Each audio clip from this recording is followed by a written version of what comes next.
Tu as toujours eu du mal à configurer un portefeuille électronique, un portefeuille plus précisément Trust Wallet. Alors aujourd'hui, ce problème est fini avec toi, car dans cette vidéo, je vais te montrer, partager avec toi exactement ce qu'il faut faire pour pouvoir configurer, créer non seulement ton portefeuille électronique, la configuration, jusqu'à ce que tu arrives à prendre ça de la main.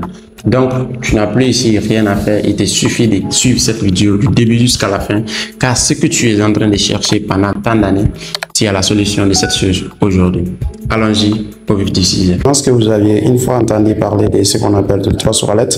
Le Trust Wallet, c'est quoi d'abord en fait? Ce n'est qu'un portefeuille électronique qui va vous permettre ici de conserver vos monnaies électroniques, plus particulièrement vos crypto-monnaies en fait, parce que quand nous sommes là, nous savons tous que nous évoluons dans le monde des crypto-monnaies. Donc, c'est la vidéo réellement qui est faite pour vous sur la façon dont on peut ici créer un portefeuille Trust Wallet. La première des choses à faire, nous allons se rendre très rapidement dans ce qu'on appelle ici sur Play Store. Ou si vous avez un iPhone, vous partez sur App Store. Nous allons chercher l'application en écrivant ici le nom Trust Wallet. Trust Wallet. Trust Wallet. Voilà, le nom est là déjà. Trust Wallet. Voilà, ça est là déjà. Vous cliquez juste, je vais l'encadrer pour que vous voyez très bien. Vous cliquez juste sur ici, le Trust Wallet, et puis on clique là-dessus, on va chercher. Vous, voilà, c'est ce qui est là. Ne prenez pas surtout ce qui est sponsorisé, ce qui est là. Je vais ici essayer de l'encadrer ou de le souligner. Voilà, ne prenez pas cela. Essayez juste de prendre ce qui est en bas ici. Portefeuille, crypto et Bitcoin. Donc, vous allez essayer de télécharger l'application. Pour moi, par défaut ici, comme je l'ai déjà installé, c'est sorti ouvrir. Donc, on part dans l'application. Et quand on part dans l'application, pour vous, ça ne vous demandera pas un mot de passe d'entrée pour un départ. Mais sauf que nous, dans ce tutoriel, on va voir comment est-ce que on va ici essayer de partir en partant des jeux et créer un nouveau portefeuille. Vous, par contre, quand vous allez vous présenter, ça va ici vous envoyer un menu vierge, au fait, sans portefeuille. Maintenant, c'est à vous de pouvoir ici ajouter un nouveau portefeuille là-dessus. Donc, nous allons ici venir. Quand ça va vous présenter, vous cliquez sur ajouter un portefeuille. Par exemple, je vais ici corriger. Vous voyez ce petit plus qui est en haut ici. Vous cliquez tout juste sur ajouter un portefeuille. Quand vous cliquez là-dessus, on va vous demander, voilà, c'est comme ça votre interface va se présenter quand vous allez télécharger l'application pour la première fois. On va vous demander s'il s'agit de créer un nouveau portefeuille ou d'ajouter un portefeuille existence. Créer un nouveau portefeuille, ça c'est parti ici des zéros, des rien. Et ajouter un portefeuille existant, ça c'est lorsque vous avez maintenant un portefeuille sur Trust Wallet dont vous aviez ici votre code d'accès et votre phrase clé.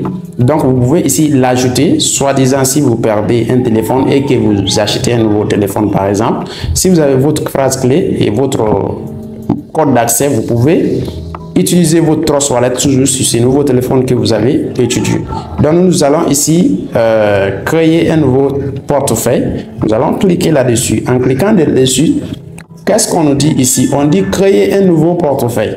En haut, après, phrase clé, afficher les détails. Suite bêta, afficher les détails. Nous, qu'est-ce qu'on va ici prendre ici? Nous allons prendre une phrase clé. Par exemple, le suite bêta, nous n'avions pas d'abord les possibilités d'aller commander une clé qui va ici être envoyée où nous allons stocker nos cryptos pour que nous le conservons de façon physique. Donc, nous allons ici s'en servir d'une phrase clé. On va tout simplement cliquer ici sur créer. Il y a des options qui sont en bas. Il y a sauvegarder manuellement et il y a sauvegarder sur Google Drive.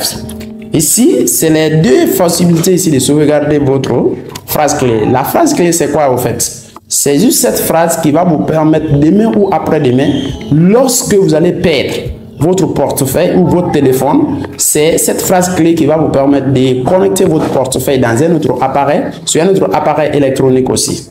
Donc, vous devez faire très attention avec cette phrase clé à ce que personne, même qu'il ne soit, il ne reste que votre mère, vraiment ne découvre cette phrase clé. Parce que si vous la donnez à une autre personne, si ce n'est pas une personne vraiment de confiance, c'est votre compte qui est en jeu. C'est votre argent qui est en jeu parce que la personne peut ici s'en servir de la phrase clé et puis voilà, faire ce qu'il veut de votre argent dans votre portefeuille.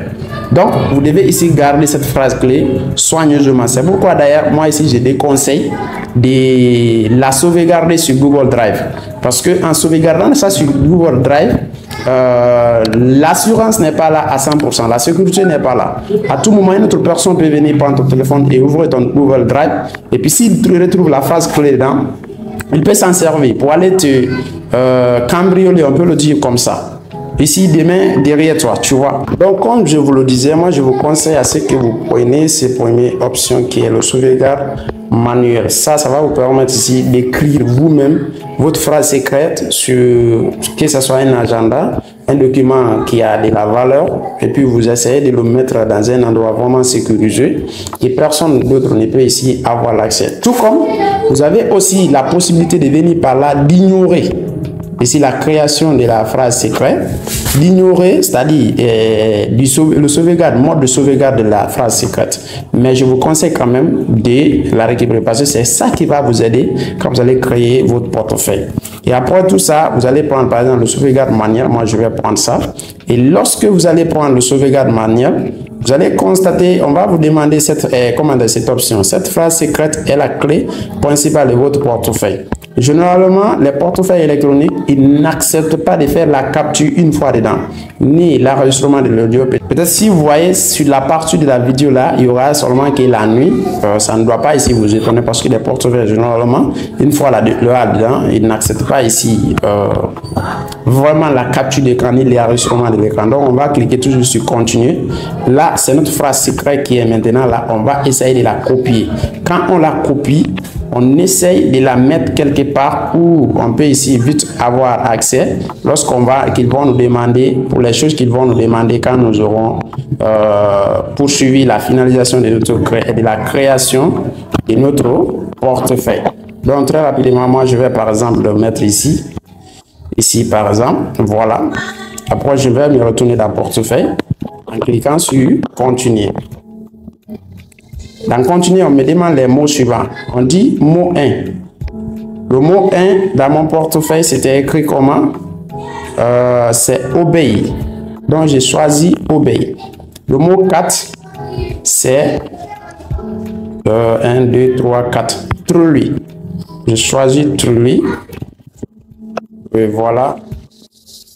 Le mot 10, c'est quel mot déjà? Il y a trulli 1, 2, 3, 4, 5, 6, 7, 8, 9, 10. Imitate. J'ai choisi donc imitate. Imitate. Imitate. Le dernier mot, voilà. Après ça, avoir fini de choisir les trois mots, qu'est-ce que je fais en fait? J'ai choisi aussi le mot 7 qui est sur mon portefeuille. 1, 2, 3, 4, 5, 6, 7, 8, 7. Embody. J'ai choisi aussi embody très rapide. Embody. Voilà. Et puis je clique sur confirmer. Et lorsque je vais cliquer sur confirmer, bingo, j'ai créé mon portefeuille. On dit réclamer les points. Je vais juste cliquer sur réclamer mes 100 points de bienvenue parce qu'on me souhaite un message de bienvenue avec les 100 points. Car vous protégez, regardez ce qu'ils ont écrit. Plus de 100 points de get. Félicitations. Vous avez gagné 100 points car vous possédez le portefeuille à plusieurs cryptos de Trust.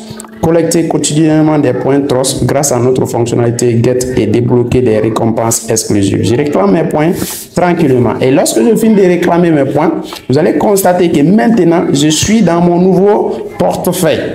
Donc, je suis dans mon nouveau portefeuille, j'ai mes 100 points tranquillement. Et voilà, ça c'est maintenant l'interface de ce qu'on appelle ici de mon portefeuille, que je viens tout juste de créer, le portefeuille 2. Voilà, ça c'est mon interface. À présent, je vais ici essayer de démasquer. Je suis à $0 en fait. Je suis à $0. Il n'y a rien ici là-dedans. Je peux envoyer de l'argent, c'est-à-dire des cryptos, dans un autre portefeuille. Ici, il y a envoyer. Je peux recevoir, je peux acheter, tout comme je peux vendre. OK? Et ici, ce qui est encore plus cool, vous avez l'historique de toutes les transactions que vous effectuez, que ce soit dans le mois et tout ce qui va avec, au fait. Et après ça, nous avions tout juste envoyé ici les moyens d'échange. Si vous voudrez échanger voilà, vos cryptos. Si vous voulez ici mettre comme épargne en heure, il y a aussi cette possibilité, c'est-à-dire vous allez staker, faire du staking de vos crypto-monnaies, tout juste en restant dans le portefeuille. Donc, je pense que c'est en quelque sorte ici tout ce qu'on pouvait voir sur la création d'un portefeuille. Et ici, vous avez la possibilité de copier l'adresse de votre portefeuille, de scanner lorsque vous vous connectez par exemple sur un téléphone, sur un ordinateur, et on vous dit de scanner directement au lieu de mettre des mots de passe et code tout. Ici, ça c'est pour les notifications, tout ce qui va avec. Et là, maintenant, vous voici maintenant être prêt à utiliser un portefeuille électronique. Vraiment, je vous remercie. C'est la fin de la vidéo. Si la vidéo vous a plu, n'hésitez pas à liker, abonner et activer la cloche de notification. Et surtout, n'hésitez pas à me poser les commentaires, vos soucis, vos problèmes que vous aviez encore sur tout ce qu'on appelle le marché de la crypto-monnaie. Je vous remercie. On se reprend. À bientôt.